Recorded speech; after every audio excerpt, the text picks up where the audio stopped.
Welcome back to Forgotten Hollywood.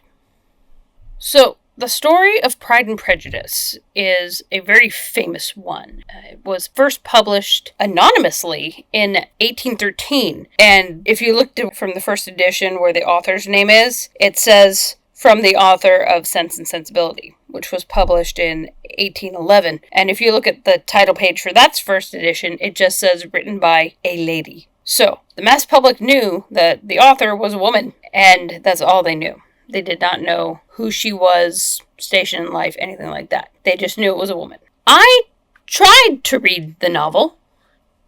I actually really enjoyed the first 3 or 4 chapters. I thought they were very good. But around chapter 5, I got bored, and me being a teenager at the time, I just went back to chapter 1 and just reread the chapters I really enjoyed. To date, I have read those first few chapters probably 7 or 8 times and never finished the book. Someday I might. It's a really interesting story in that it explores class and the both pride and prejudice of the upper and middle classes. Because Darcy's not the only one with pride. Darcy's not the only one with prejudice. It goes both ways, which is what makes it such an interesting story to me, because it's not, the upper classes are so oppressive and snobby and da-da-da-da-da. No, it's actually how the misconceptions between the groups based on social expectations and first impressions and such like that. And how it's when they get past those that they are able to come together. And this is actually a big year for Pride and Prejudice because there are 3 notable examples that have anniversaries this year. Now, the first version ever filmed was for television by the BBC, and that's considered a lost film. But the first film version that was made for cinema was released in 1940. It starred Greer Garson and Laurence Olivier. The runtime was just under 2 hours. It was not my first version, but it was the first version I watched that really took more from the book. You know, there were characters from the book that were present that are not present in other versions that I have seen, such as Mrs. Bennet's sister, who's very prominent in the movie. I also noticed and was very curious to see how they portrayed Lizzy, being that this was 1940. The views of what made a strong woman are not the same then as they are now. So I was curious as to how they were going to have the strong, independent Lizzy in 1940. And I wasn't really disappointed. She was still independent. She was resigned that she may never find love because she had such high standards for who she was going to marry. And she was also somewhat emotional. So that was a little different from the other versions that I had seen. They also started differently. Previous versions I've seen start with the first conversation in the book, whereas this one actually went back further to when the mother heard about the information that she then brings to the father in the first conversation in the book. And I have read the first few chapters, so I know what the first conversation in the book is. Very well, actually. So it was an interesting version. It's not my favorite version that I have seen, but it was interesting. It was pretty good. Another one having an anniversary this year is probably the longest version made, and that was the 1995 BBC miniseries, which ran just under 5.5 hours and starred Jennifer L. and Colin Firth.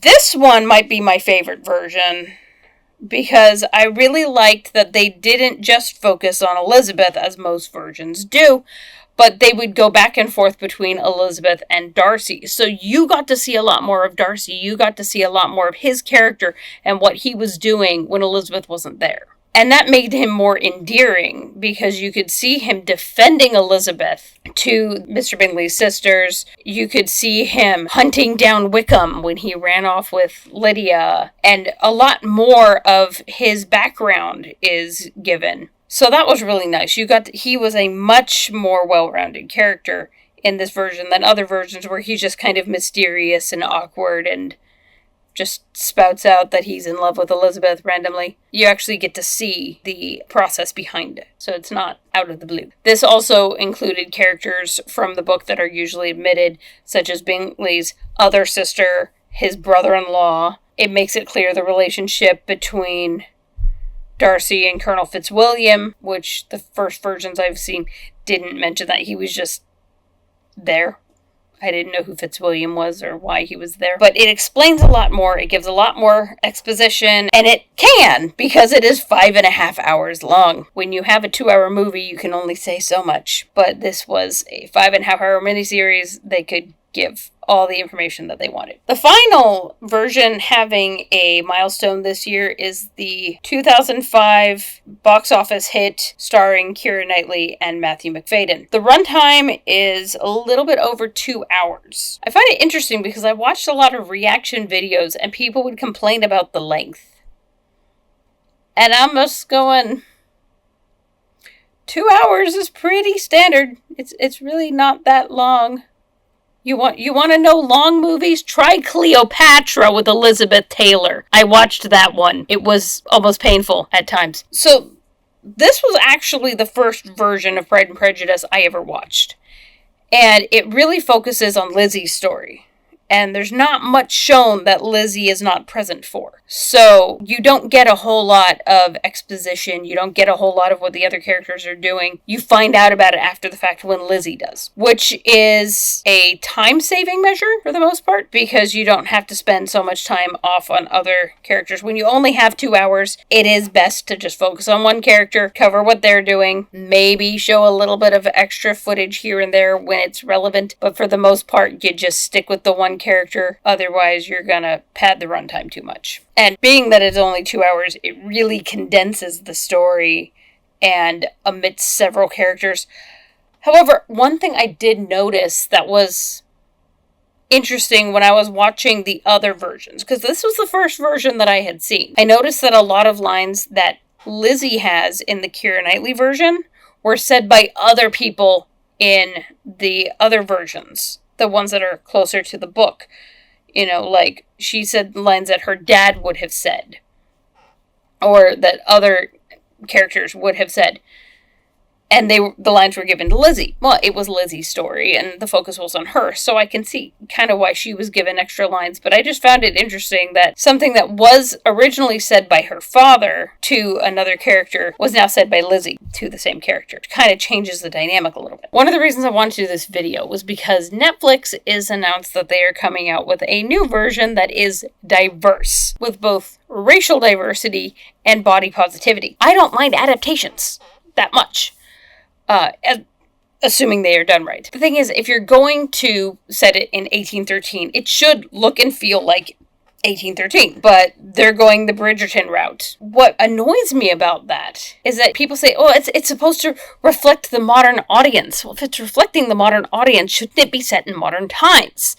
There are 2 versions I have seen that are set in modern times. One came out in 2003, starring Cam Heskin and Orlando Seal. This version was about college friends, Lizzy and Jane, and then Lydia was the landlord and Kitty was her younger sister. Will Darcy was a businessman and Charlie Bingley was an entrepreneur. So it was the story, it was the characters, but it was set in modern day America, and some of the things were adapted to reflect that. And I didn't really mind. I mean, it wasn't great adaptation as far as adaptations go, but it was amusing, and it did follow the story for the most part. But my favorite adaptation for modern times, bar none, came out in 2018, and it is called Pride and Prejudice Atlanta. Hear me out. Because you had the 5 daughters of a Southern Baptist preacher, and his wife was trying to find husbands for their eligible daughters. And it had a lot of humor. It had a lot of modern sensibilities. Elizabeth was an activist. Lydia was big in the club scene. The best part for me, were the parents. Because Mr. Bennet, or should I say, Reverend Bennet, was Carl Winslow from Family Matters. And Mrs. Bennet was Lisa Landry from Sister Sister. 2 shows of my childhood right there on the screen all these years later. It was awesome. It was funny. They both have such great comedic timing, and the storyline made sense. The family dynamic, I love that the other version I mentioned, they were friends, not sisters. In this one, it was sisters again. They had that bond. It worked. Yes, they had to change some things to make it fit modern times, but it worked. And it was great. All I'm saying is, if you're going to adapt a version of a book that is an old classic set in old times, and you want to adjust it for modern audiences, just set it in modern times. It's fine to do that. And it works, and it looks better. And you don't have to rewrite history to tell the story you want. You just have to find the right period to set it in. Thanks for watching. Which version of Pride and Prejudice is your favorite? Let me know in the comments, and don't forget to like and subscribe. Click the bell for notifications, and I will catch up with you next time.